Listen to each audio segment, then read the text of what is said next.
Recording in progress. Well, it's very exciting. Woo! This is episode 1. We did episode 0 last week. Just we wanted to check out our tech, but this is the real first episode of an entertaining podcast, which is just a group chat with fun people. And this episode is starring author Andy Mascola. Hello, Andy. Hello, Dan. Hello, Peter. Hello, Ashley. Thanks. Hello, Slice Radio. Thanks for having me. Yeah. Lovely to see you, Andy. And Charlie Fatt is also here from Sounds Like Teen Spirit podcast, 90s Hits and Memories. And it's been doing great business for us here at Slice Radio. How are you, Charlie? It's great to be here. I'm in my bathroom. This is where I get great Wi-Fi here in Seoul, Korea. And Ash is here from Her Story podcast for Slice Radio. Listen in. Yes. Listen in. You can hear some stuff on feminist, LBT. Come on, you can get through it. Plus gender fluid and Indigenous cultural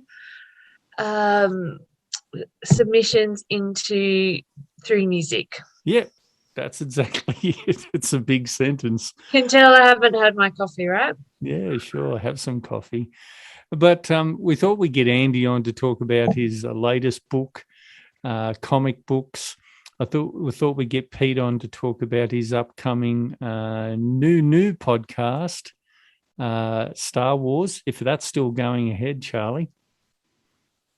Yeah, it's definitely going ahead. We're looking at a launch early next year. So that's part of the Star Walking fan club here in Australia, which is the longest running Star Wars fan club in the world.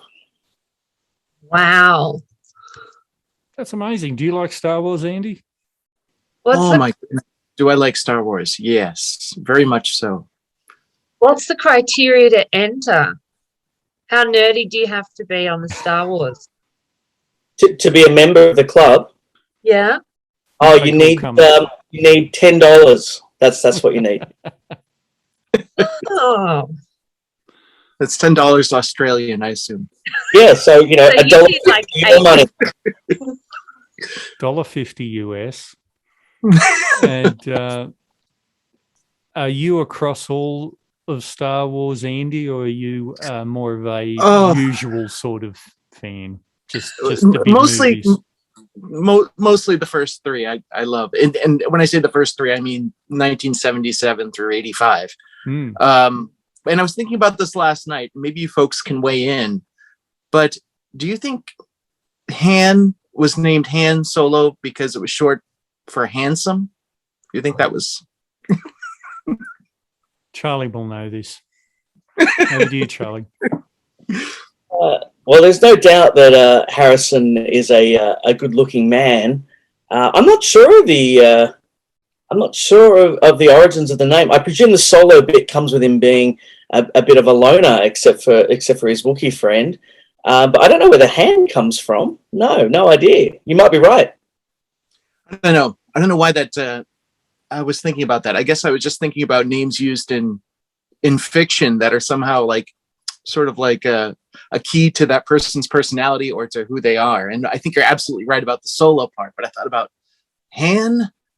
But then sometimes was he Han? Was he Han to some people too? You know, go with Han here in Australia. Yeah, Han or Han. Yeah. So I thought maybe it was short. Maybe George thought like, well, he'll be handsome, so we'll just call him Han. I don't know. He's very handsome. Handsome, yeah. Handsome, yes, very handsome. Maybe it was because he was handsy. I don't know. That's why he's on his own. The court order won't let him work with anyone else. Yeah, we don't know about sexual assaulting a Wookiee or how you do it. It's not really come up. It's not canon anyway, is it, Charlie? There's no sex in Star Wars. Absolutely none.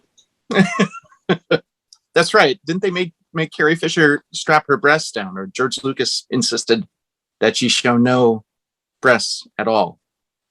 Probably. That's probably I true. remember her say that once. I remember saying in a behind the scenes of the last movie she was alive for, she said her breasts have joined SAG. That was very cute. That was a little quip towards the camera. And, I'm sure it's been told 1,000 times. It still made me laugh. Talk about naming characters, Andy. You've had to do a lot of that. 9 books. Most people, most people just do 3 or 4 books. But but you're up to 9, mate. That's amazing. You must have had to come up with a lot of names. How do you do that?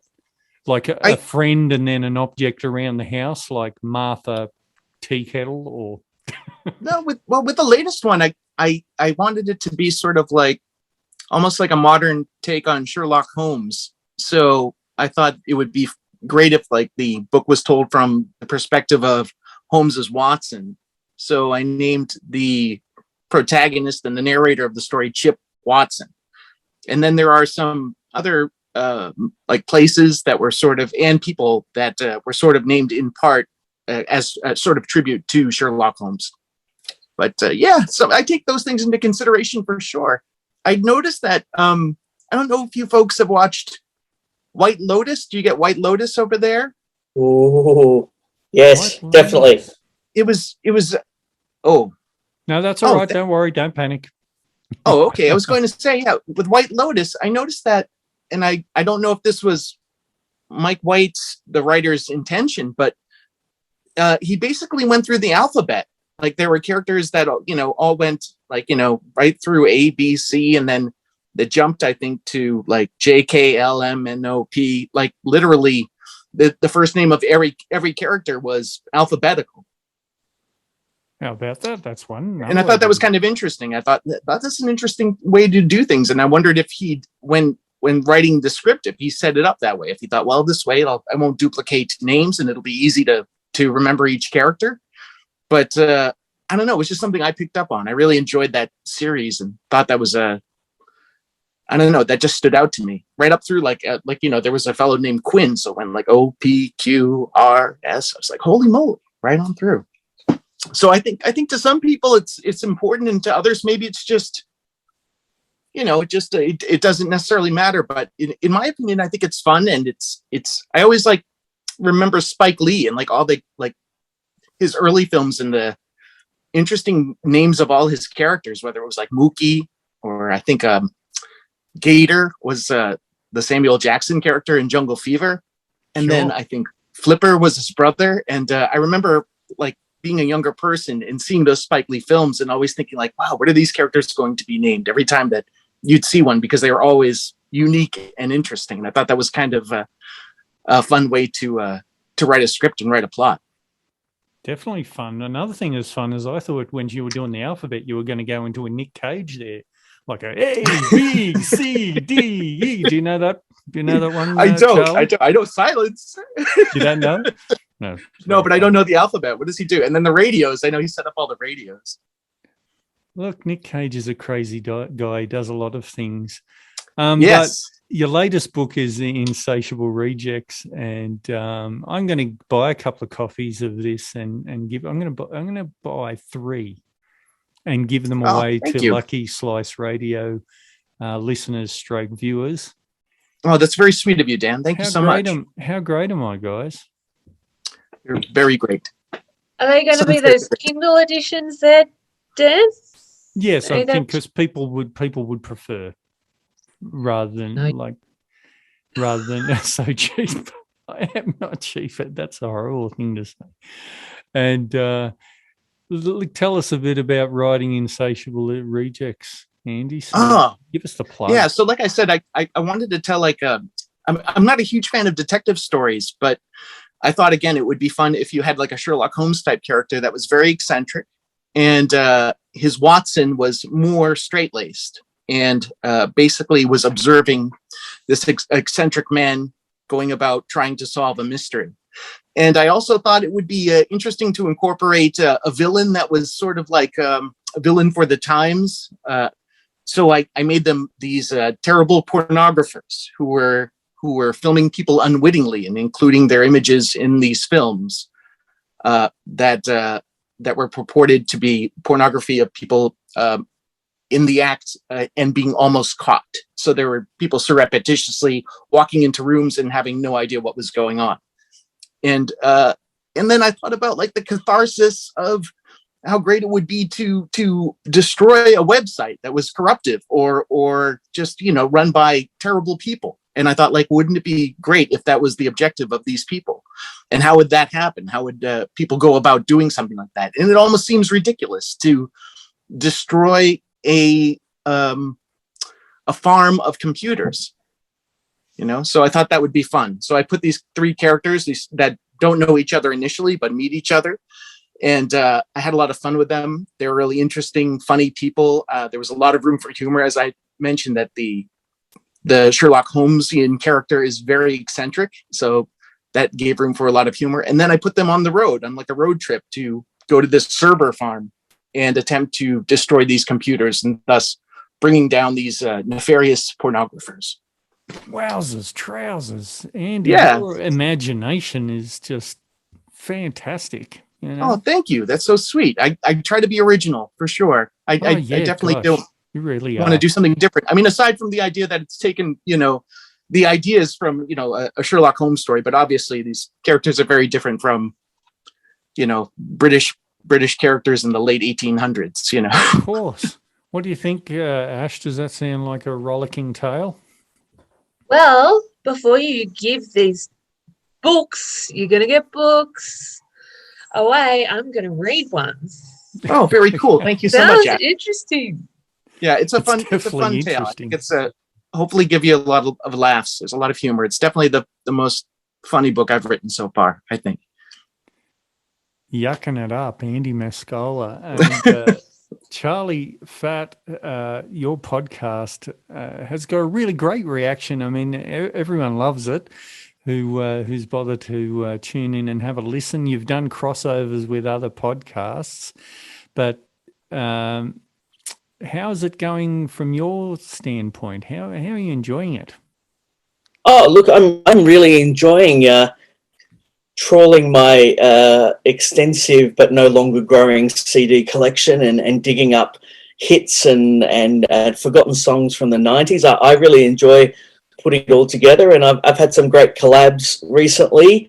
But yeah, it's fantastic. Yeah, I'm enjoying putting it together, and we'll see how long I can sustain a weekly deadline. Yeah, well, look, we don't care as long as they keep plopping in every now and again. I mean, there's loads of podcasts out there, so I don't think really. Yeah, I don't think any of ours are going to be the ones that you get a lot of abusive email about. Oh God, it came in Tuesday morning. I wanted it Monday evening. I don't think that's going to happen. But anyway, I understand that. I'm a big fan, Charlie Fatt. I heard I have a solid listening rating of 1 every week. Well, I understand that Charlie's show is based on the 90s. Is it? Yeah. Is it? Are there themes for each show, Charlie? Is it any particular music from the 90s that you're seeking out as a theme for each program? It's mostly a 90s alternative show. So I'm not playing, the Spice Girls. I'm playing slightly more underground stuff that would have been playing on youth radio at the time, because that's when I was a youth. So yeah, 90s alternative. But occasionally I've been doing themes. So last week we did a crossover with a friend of mine who does a trivia podcast called Brain Bubblegum. So we did trivia on 90s bands. I've done a collaboration with Maynard, who's a presenter on this station, who was the national breakfast radio host at the time. So talking about his exploits then. So yeah, it's all around the 90s, and but it's the bottom line is I get to explore my CD collection and pull out things that I haven't touched for 20 years. I do love a fair that. bit of. Sorry. Oh no, please! I was just going to say I love the idea. You can count me as the second regular listener. Two. I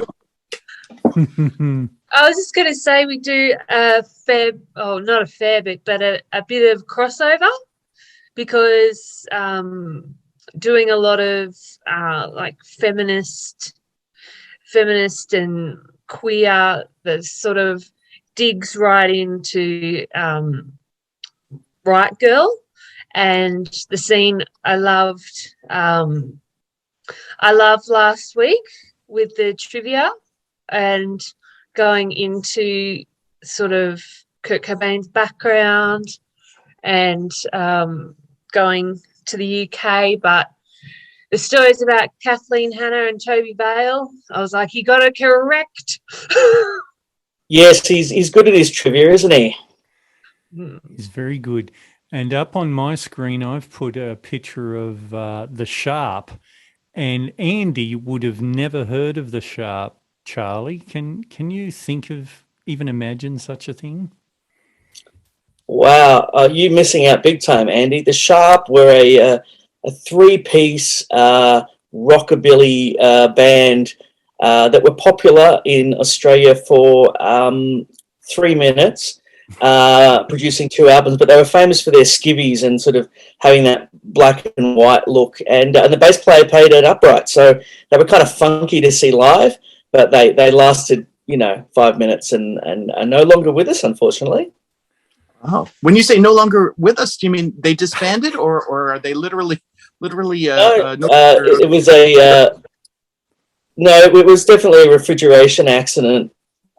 Oh no. Andy, can I ask you a question, Andy? No, please. Yeah, absolutely, Peter. Believe it or not, a couple of years ago, I was at one of those pop culture conventions, where the cool kids and the nerds hang out. And I whenever I go to these things, I always find a new author that I've never heard of and just buy their book on spec. Oh. And so I came across this guy, and I can't remember the name of the book, but he was promoting it as now a series on one of our streaming platforms. So he's very proud that he'd sold his book to a streamer and that it had been made, and it has been made. I watched the first episode and found, to my horror, that there is no mention at all of the author. So I guess I want to know, would you sell your soul to a production company to have one of your books made, but on the proviso that it's not necessarily your material anymore? Because I presume this guy was so desperate to get it made, he let it happen. But it's not like, John Smith's show. It's just the show, and he seems to have been extinguished from the history and the credits. It's crazy. My goodness. And you think that he knew this going in, Charlie?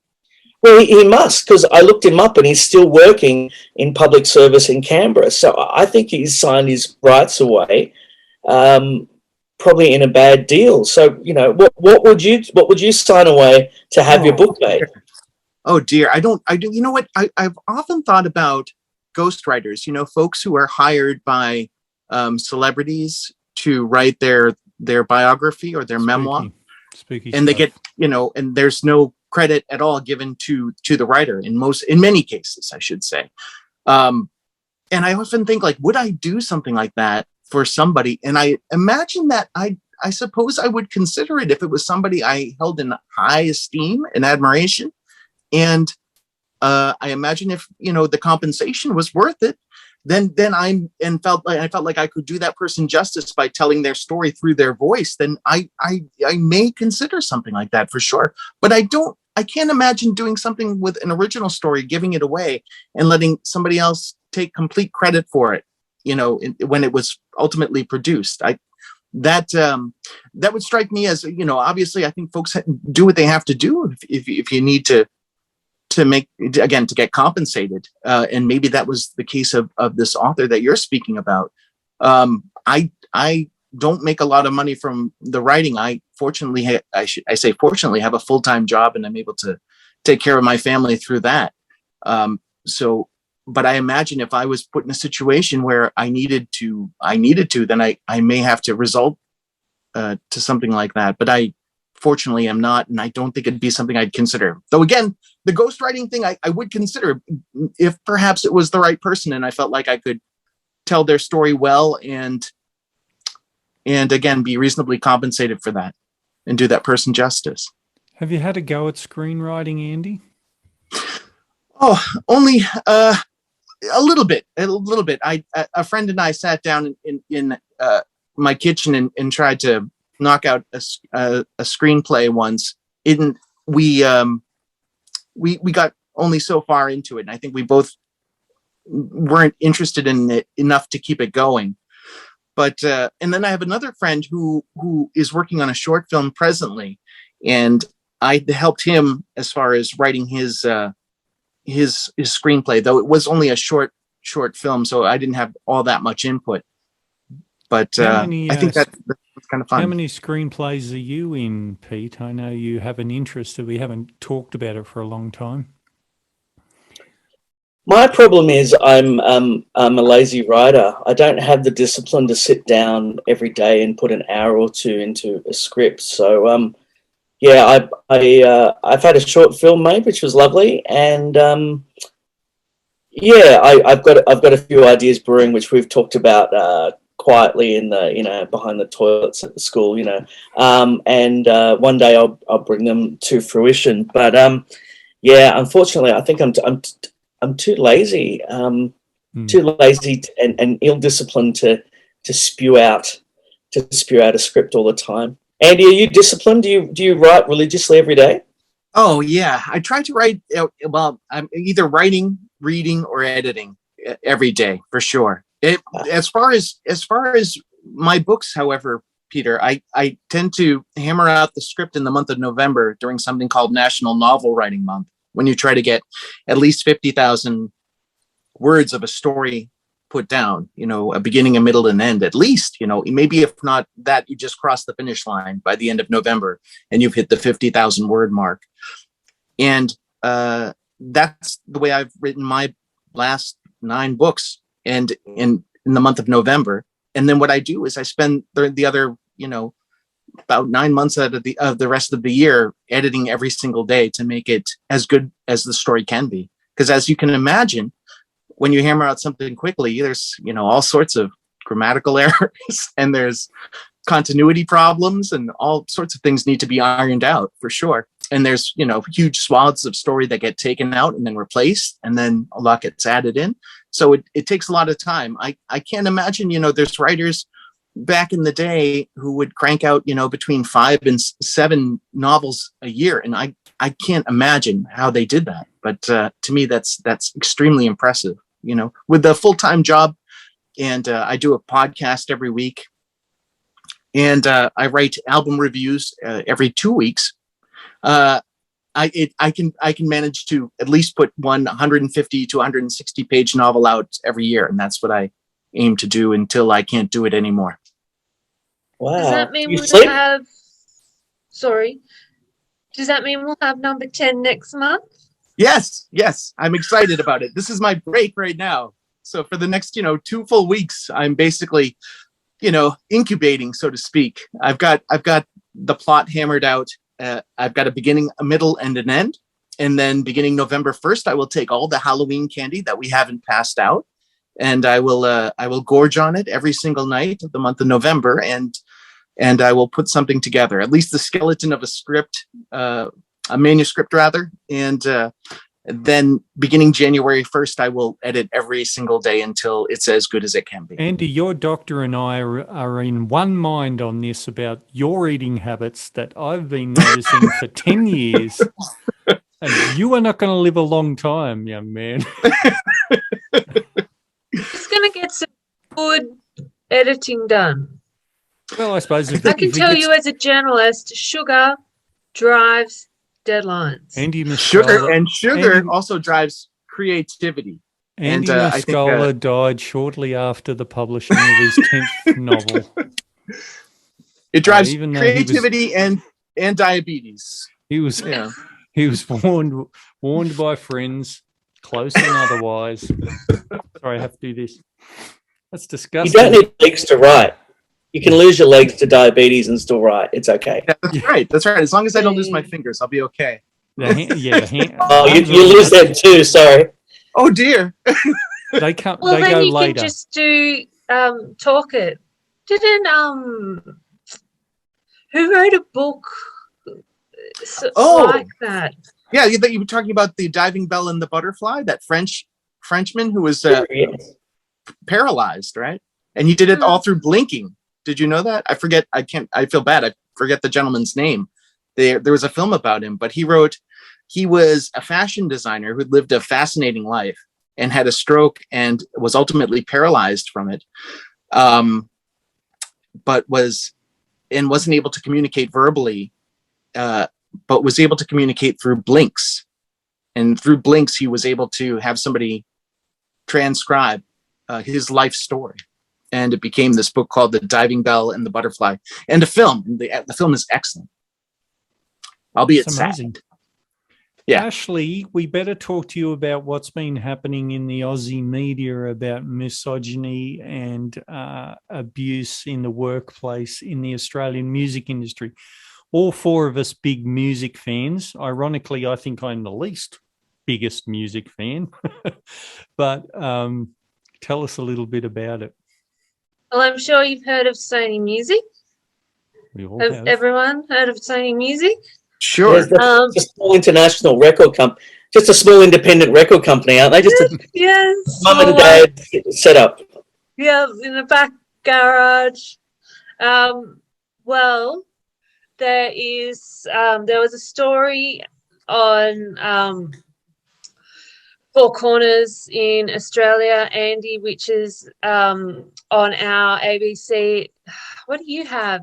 Your ABC's commercial, isn't it? Do you have a government-funded media? Oh, yeah.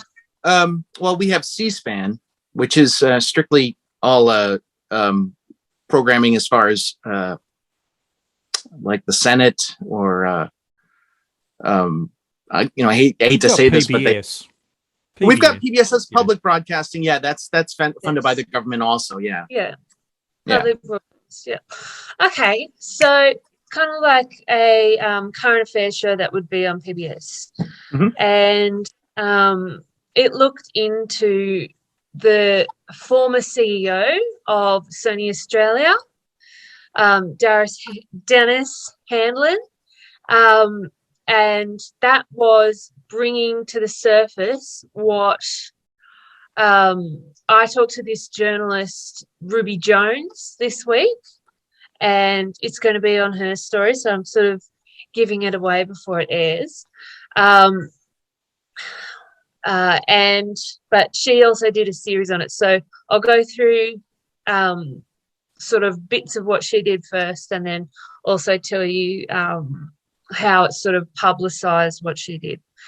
So she is from Triple J, which, as Charlie alluded to, it's a youth music station, an alternative youth music station in Australia.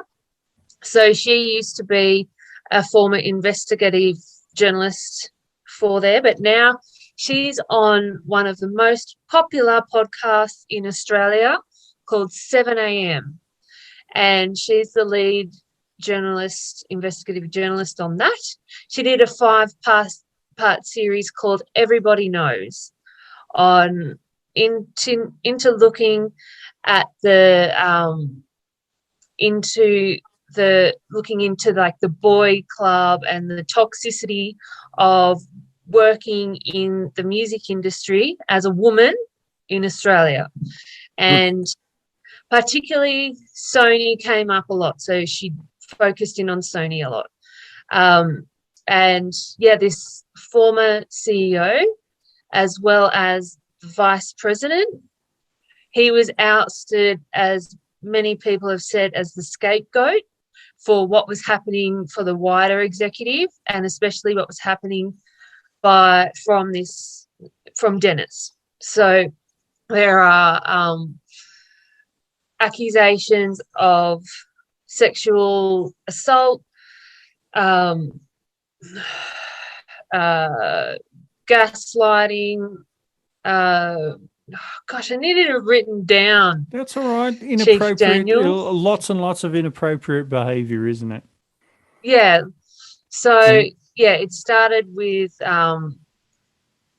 problems with the sexual assault mainly, and the boys' club sort of thing, an incessant drinking culture, which led to all these problems sort of coming to the fore at industry events, in the office, at gigs like backstage, at the ARIAs, which is our national awards for like record companies. So, and you would see it from all record labels behind the scenes. So Ruby did a series on that, a 5-part series, and we went through all that, and it just happened that we talked on Thursday, and on Tuesday night there was this piece on Dennis Hanlon, the former CEO, and he was ousted for no reason other than there was going to be a difference in management. It was not like Sony Global made this decision, and they said it was a time for a change of management. Not that he'd done anything wrong. So it's turning into a global problem. So there was also Atlantic Records in US was cited as well in Ruby series. So you've got a 2-part interview this week and next week going out with Ruby, haven't you?